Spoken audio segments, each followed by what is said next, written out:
ઉપલેટામાં સમસ્ત બ્રહ્મ સમાજ દ્વારા ઉપકર્મ સંસ્કાર કરવામાં આવ્યા હતા। ઉપલેટામાં દર વર્ષની જેમ આ વર્ષે પણ સમસ્ત બ્રહ્મ સમાજ દ્વારા સમૂહમાં ઉપકર્મ સંસ્કારનું આયોજન શનિવારને સવારે રાખવામાં આવ્યું હતું। શનિવારે શ્રાવણ માસની પૂનમના રક્ષાબંધન બળે એ હકીકતે બ્રાહ્મણોની દિવાળી છે।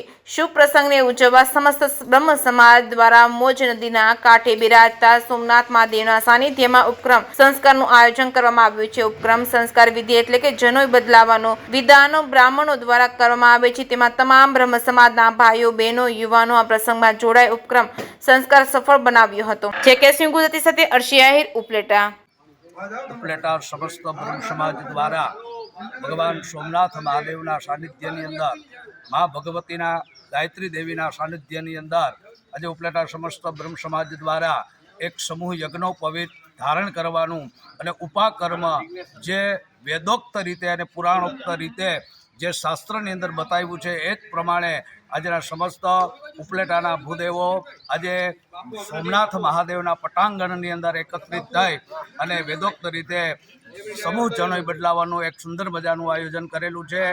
આ કાર્યક્રમની અંદર આપણે સોમનાથ મહાદેવના પૂજારી સહિત અન્ય ઘણા બધા લોકોનો બ્રહ્મ સમાજના પ્રમુખ સહિત સમસ્ત સમાજનો ખૂબ સાથ અને સહકાર અમને મળી રહ્યો છે અને અવનવો વેદ ઉત્સર્ગ અમે નિત્ય અમારા ઉપલેટાની અંદર એ દિન પ્રતિદિન અને દર વર્ષે અમે કરી એવી ભગવાન સોમનાથ મહાદેવના ચરણારવિંદની અંદર અમે પ્રાર્થના કરીએ।